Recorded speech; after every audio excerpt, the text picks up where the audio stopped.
Bonjour à tous. Donc aujourd'hui c'est Hervé en direct du groupe Citudinaire Isère. Alors aujourd'hui c'est une journée un peu spéciale parce qu'on va rencontrer Fiona et sa famille qui va nous parler du beau voyage qu'ils sont en train de faire ces derniers temps dans toute la France. Et pour expliquer donc 101 ans, mais mes parents vadrouillent. Donc on va aller les rencontrer et je vais vous expliquer comment ça va se passer. Donc aujourd'hui il y aura donc une réunion qui aura lieu à la salle Romanet à la Tour du Pin. Je ne sais pas si vous connaissez, alors c'est du côté de la gendarmerie est juste derrière là. Et puis vous avez la salle Romanet où là vous allez retrouver donc le camping-car de toute la famille qui va nous expliquer tout ça. Allez, c'est parti.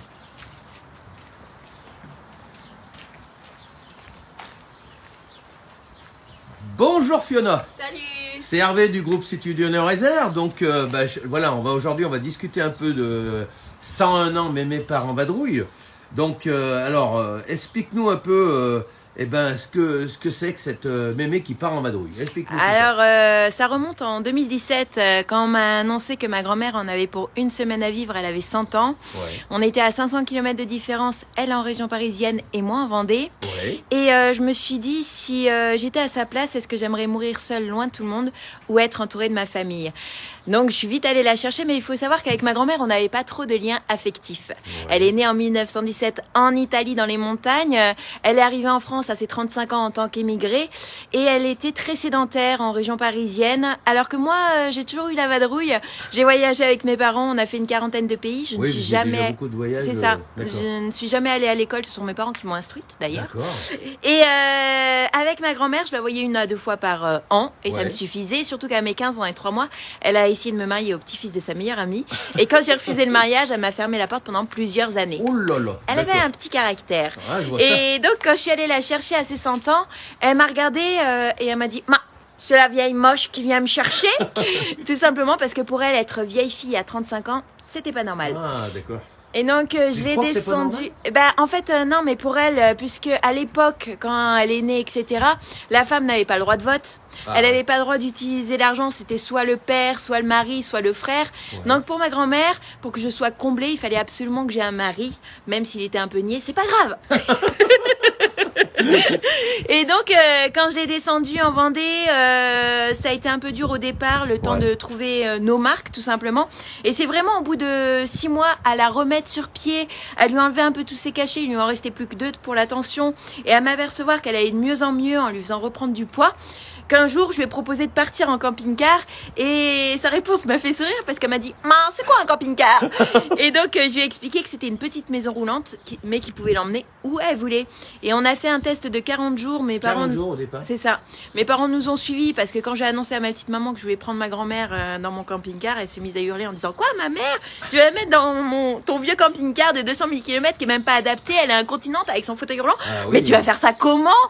Et donc mon petit papa me dit « Ouais, enfin, on a toujours voyagé ensemble, donc ce qui serait bien, c'est qu'on te suive avec notre fourgon aménagé. Et d'une, s'il y a un souci, on sera juste derrière. Et de 2, ça rassurera ta mère. » Et donc, on va faire un test de 40 jours où tout va partir de travers. Ma grand-mère va se casser le nez à 2h du mat au lac Salagou, 8 points de suture. Il y a eu la grêle, elle a cru au bombardement, etc. Et quand je l'ai ramenée dans sa chambre, je me suis dit plus jamais elle va vouloir voyager. C'est clair. Et le lendemain matin au réveil, elle me fait « ça y est, je suis reposée, c'est quand on repart. » Allez, on y va. Et donc, on est reparti de janvier 2019 jusqu'à fin juin 2020. Ah oui, donc ça fait combien de jours à peu près 1 an et demi. Ah oui, 1 an et demi. Donc, 1 an et demi. En fait, on a fait toute l'Espagne sur la côte méditerranéenne. Ouais. On a mis en déroute des voleurs de fauteuils roulants. On s'est fait attaquer au citron volant. Elle a chanté avec des artistes de rue. Elle a assisté à son premier concert à ses 102 ans à Tudela dans le désert des Bardenas. Elle a assisté aussi à sa première semaine sainte. On a fait le chemin de Saint-Jacques de Compostelle. Oui. Elle s'est prélassée dans des sources d'eau chaude à Ourense. On est allé jusqu'au Portugal. On s'est retrouvés confinés dans un camp de réfugiés pandémiques en Espagne. Juste après ces 103 ans qu'on a fêté à Muro d'Alcoy. Enfin bref, on a vécu... Quelle belle fin. Exactement, on a vécu énormément d'histoires, etc. Et quand on est revenu à la fin du confinement, elle s'était mise en tête de faire tous les pays en IE. comme l'Italie, jusqu'en Roumanie-Russie. Et on est reparti, et sauf que 2 jours après, elle est partie dans son sommeil avec un super sourire et un air épanoui. À ses 103 ans, 3 mois et 3 semaines. Oh là là, génial. Vraiment une belle histoire que tu viens de nous raconter. Hein. Et donc, c'est pour ça que comme j'avais fait une promesse à ma grand-mère d'écrire l'histoire, le livre est sorti, il est déjà traduit à l'étranger, notamment en Italie. Oui, alors il y a un livre, ouais. C'est ça. Bien ton livre. 101 ans, mais mes parents vadrouillent, donc c'est pas compliqué. Ouais, le papa va aller chercher le livre, comme ça il va pouvoir nous dire 2-3 mots. Et donc, du coup, le livre est traduit en Italie, donc déjà, c'est ça. Ouais. Et il va être adapté à l'écran. C'est pas vrai. Si, normalement, ouais. Génial. Oh, et donc, du coup, face à ce petit succès, je me suis dit autant essayer de passer un message et faire ce tour de France sur mes fonds propres pour démontrer à l'État que quand on veut replacer l'humanité dans notre société, ce n'est pas une question d'argent. Et on fait un tour de France, ça fait 8 mois qu'on l'a commencé, presque 9 mois d'ailleurs. Aujourd'hui d'ailleurs, c'est mon anniversaire. Bon, joyeux anniversaire. Et donc, du coup, je le fais sur mes fonds propres pour aussi avoir ma liberté de pouvoir m'exprimer comme je le pense. Et c'est pour démontrer. Alors explique-nous ton combat. Alors le combat, peut-être le papa aussi peut nous en donner 2 mots. Oui. Bah en fait, c'est pour alerter sur l'isolement de nos aînés et changer le regard des gens sur le monde de la vieillesse, pour expliquer que c'est pas parce qu'on prend de l'âge qu'on n'a plus le droit de vivre pleinement. Donc mon petit papa va s'exprimer. Alors, le voici. Alors le but c'est quoi? C'est d'aller à l'Assemblée, comme j'ai compris? Alors le but au départ c'était pas du tout ça. Bonjour. Le but au départ c'était pas du tout ça. C'est comme tout le reste, rien n'était prévu. C'est des gens qui sont venus frapper parce que comme vous l'avez vu, il y a le panneau. Et donc quand la mémé était en vie, on a eu pas mal de gens. Et ensuite il y en a eu encore plus dès que l'histoire a fait un peu le tour de la planète. Bien sûr. Parce que c'est allé sur Facebook en Amérique latine, etc. Donc des gens frappés et nous disaient, est-ce que vous pourriez pas à notre place parler aux journalistes, leur dire que les personnes âgées c'est pas des Kleenex, qu'on les jette pas quand on en a plus besoin. Est-ce que vous pourriez, vu que vous on vous écoute un peu, et donc on a été un peu emporté par la spirale.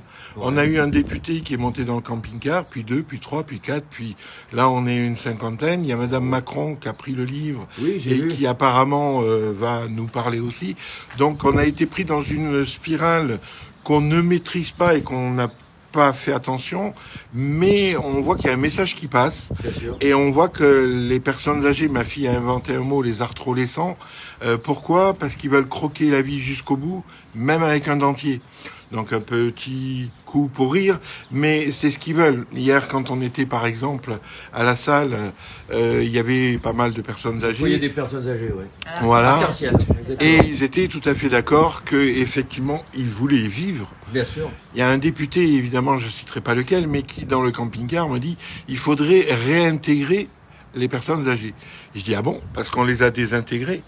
Alors il me regarde, il me fait « Ah, j'ai pas employé le bon mot ». Je dis « Ben malheureusement, si, vous avez employé le bon mot. Sauf que vous pouvez pas le dire à l'Assemblée nationale, mais il faut les réintégrer.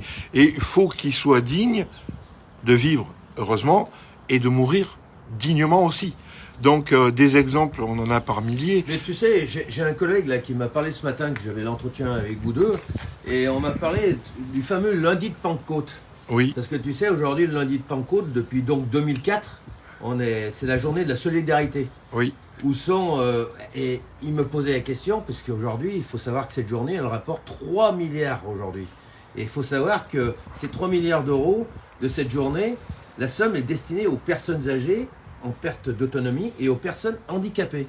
Et ce qui serait bien, c'est que nos députés puissent un peu nous révéler où va cet argent, ce qui pourrait être intéressant. Alors, nous, on va pas parler d'argent. On va parler d'humanité. On va parler de communication. Elle est déplorable dans notre pays. Et l'humanité, c'est pas qu'elle est déplorable, c'est même le contraire. Il y a énormément de gens qui ont envie. Mais justement, le problème à ne pas tomber dedans, c'est de toujours parler d'argent. Parce qu'en parlant d'argent, on nous ferme les portes. Bien sûr. Nous, si on nous a gardé les portes ouvertes, c'est parce qu'on nous prend pour des rigolos, sauf des rigolos qui font bouger un petit peu, parce qu'il y a des associations, il y a des gens qui sont greffés sur ce qu'on est en train de dire, et qui réussissent à avancer grâce au fait qu'on est passé. Et on n'a pas parlé d'argent. Alors, si vous voulez parler d'argent, parlez de la Cour des comptes qui épingle chaque année 50 milliards qui sont perdus. Parlez des subventions qui sont données à tort de temps en temps et qu'on s'en aperçoit après. Mais ça sert à quoi? Parlons des bonnes choses pour l'instant. Parlons que ces personnes âgées, il y a 50 ans, une mémé de 70 ans, elle marchait un petit peu de travers et elle était crevée et elle mourait 3 ans après sa retraite ou 4 ans. Aujourd'hui, elle vit 17 ans sa retraite. Ouais. Il y a 50 ans, il y avait 4 personnes pour travailler pour payer une retraite. Aujourd'hui, il y en a 2 et dans 20 ans, il n'y en aura plus qu'un. Parlons de ça. Ouais, trouvons les solutions là-dessus. Les personnes âgées sont d'accord de faire des efforts à condition qu'on leur garantisse. Il y a des pays où vous donnez votre maison et on vous garantit 2 fois le montant de votre retraite. Ouais. Est-ce que c'est une solution? J'en sais rien.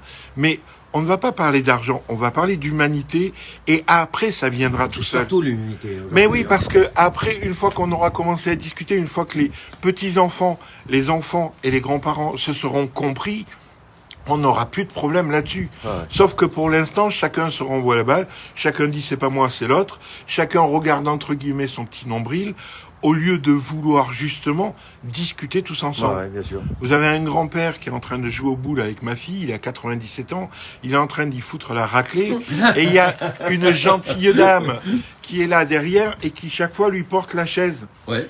Mais je lui dis, mais laissez-le mourir debout. Ouais. Cet homme, il est heureux de montrer devant ma fille qu'il est fort, qu'il est bon et qu'il gagne, et vous le cassez.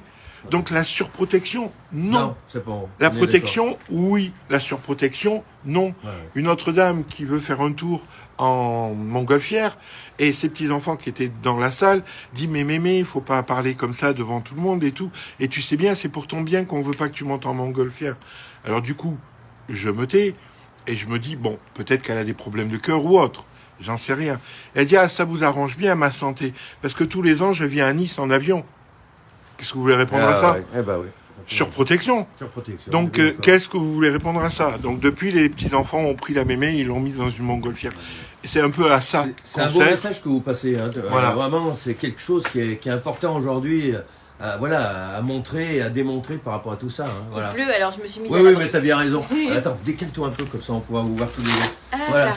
Donc, explique-nous. Alors, donc, du coup, t'as ton magnifique livre, parce qu'il est beau celui-là, hein, 101 ans, mémé part en vadrouille. C'est ça. Donc, et ça, où c'est qu'on peut le retrouver, donc, ce livre? Dans toutes les librairies. Alors, juste comme c'est en direct, et comme elle vous a expliqué qu'elle n'est jamais allée à l'école, comment faire de l'argent quand vous voyez, donc il n'y a pas une page écrite du début jusqu'à la fin. Hein. Voilà, c'était une petite blague en direct. Non, et à la fin du livre, il y a un QR code justement pour montrer les photos de ma grand-mère au départ du voyage et après au fur et à mesure. Donc je sais plus où est le QR code. Aussi vous avez aussi une page Facebook. Hein, c'est ça, c'est 101 ans, mais mes parents vadrouillent.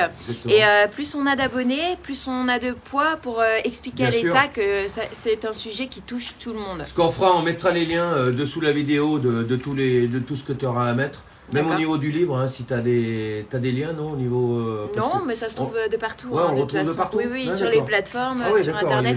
J'ai trouvé un petit éditeur breton au Grand Cœur. Génial. Et du coup, il le distribue bien. Parce qu'au départ, vous êtes des Bretons, c'est ça? Non, c'est parce qu'en fait, quand j'ai terminé d'écrire l'histoire, c'était une promesse faite à ma grand-mère. Ouais. Et donc, j'ai attendu qu'elle parte dans son sommeil, etc. Et j'ai attendu de prendre un peu de recul. Et quand j'ai terminé la dernière page, il y a une journaliste qui est arrivée et qu'on a fait sa première page en expliquant l'histoire et tout, et ça fait effet boule de neige. C'est parti dans le Huffington Post, enfin c'est en Amérique latine, au courrier international japonais. Et ce qui arrive que très rarement, ce sont les grandes maisons d'édition qui sont venues vers moi pour avoir le livre. Et moi, je voulais au départ le mettre gratuitement sur Internet pour qu'il soit accessible à tout le monde. Et mes parents m'ont dit sur Internet, les gens, ils vont peut-être pas trop lire et tout. Et j'ai dit, je vois pas pourquoi c'est toujours les grandes maisons d'édition qui remportent tout. C'est les parents qui expliquent l'Internet à la fille. Ça c'est étonnant. C'est ça. Et donc, du coup, j'ai dit, en plus, ils n'ont même pas pris le temps de lire mon livre pour savoir si j'avais un quelconque talent. Donc, je vais leur répondre ce qu'ils répondent à tous les autres petits auteurs méconnus. Je suis désolée, mais je ne vous ai pas choisi. Bravo. Et donc, il y a ce petit éditeur breton qui est arrivé par là, qui m'a dit, je prône des valeurs, des principes, je veux changer le monde pour qu'il soit meilleur. Il m'a offert les pizzas, je ne pouvais pas refuser. Ouais, des super anecdotes, c'est vraiment génial. Hein. On voit que t'es rodé hein, au niveau média, hein. Il n'y a pas de souci. Hein. Et donc du coup, alors cet après-midi, on va retrouver donc tout ce que... Voilà, Oui. on va garder du suspense, hein, parce qu'il y a beaucoup Ah de gens oui, qui j'ai pas suivent. tout Tu noté. vas pas- Hein. Voilà, exactement. J'ai pas tout dit. Oui, il y aura les photos normalement en Ah oui. plus. Ah oui, Oui, d'accord. bah, les photos me servent aussi pour raconter des sûr. anecdotes, etc. Et puis pour montrer l'évolution de ma grand-mère. Ouais. Quand je l'ai récupérée, qu'elle était toute recroquevillée. Et après, au fur et à mesure des voyages, qu'elle se redresse. Oh, quelle fierté Donc, elle doit avoir là-haut à regarder Ah, cette ouais. histoire. Ça va être vraiment magnifique au niveau de tout ça. Hein. Eh ben merci à vous deux. Merci C'est à vraiment vous. une super. Voilà, Merci je à suis toi, vraiment très, merci très à heureux. vous Ouais. tous. Je suis vraiment très très content de vous avoir rencontrés. Et puis ben, on vous souhaite en bonne route. Alors c'est Merci. jusqu'au mois de juin que vous. Alors vous fin êtes en mai, route on a terminé et mi-juin, on part sur Paris pour Paris, l'Assemblée nationale, l'Assemblée nationale. Et les journalistes aussi. Le 23 mai, on a en direct Monsieur le ministre en visioconférence, Monsieur D'accord. Jean-Christophe Combes. Ouais. Et donc on aura fini notre tour de France. Et après, on va juste à l'Assemblée nationale et au ministère Ouais. pour donner nos conclusions personnelles. Encore une fois, nous, c'est ce qu'on a vu qu'on va raconter. Oui, parce que vous avez beaucoup de remontées du coup. Voilà. En ayant parce Donc, que vous avez vu beaucoup de personnes âgées. On est à de 100 tout. 000 personnes, 100 tout 000 confondu. personnes. Voilà. On est à plusieurs milliers d'abonnés et plusieurs centaines de milliers de gens qui suivent et qui regardent ce qui se passe. Bien sûr. Et donc, on va essayer d'expliquer, par exemple, un référent à 65 ans avec un seul numéro de téléphone pour que si on a un problème, on puisse avoir une solution. Ouais. C'est pas pour critiquer qui que ce soit. Nous, en France, on a fait 40 pays, comme elle a dit, et la France, c'est un pays génial. Ouais. Sauf qu'il y a des petits, de temps en temps, graviers, et personne ne veut les enlever. Donc, il suffit C'est ça. juste de s'unir et de discuter tous ensemble d'un problème, Ouais. et il n'y aura plus de problème, il n'y aura que des solutions. Bravo, bravo, bravo pour vos messages. Hein. C'est Voilà. vraiment très très beau ce que vous êtes en train de dire. Hein. Eh ben, on vous remercie tous les deux. Merci à toi. Et puis, eh ben, on se dit à bientôt. À Et tout puis, à on va l'heure. continuer à vous suivre en direct dans votre site, hein, sur votre page Facebook. Et puis, on mettra les différents liens sous cette vidéo. Voilà. D'accord. Eh ben, merci à vous. Et puis, à très bientôt. À Au revoir. bientôt. Au revoir. Au revoir. Voilà, donc on était en direct du foyer de personnes attendez, alors je vais vous expliquer l'adresse. On est la salle Romanet à la Tour du Pin. Donc n'hésitez pas à partir de 14h30 à venir sur la Tour du Pin. Donc c'est facile à trouver. Vous allez direction la gendarmerie et derrière la gendarmerie, vous avez donc le CCAS de la Tour du Pin où on a la salle Romanet et le camping-car est garé juste à côté. Voilà, merci à vous et puis à très bientôt dans le groupe Situ du Nord-Isère.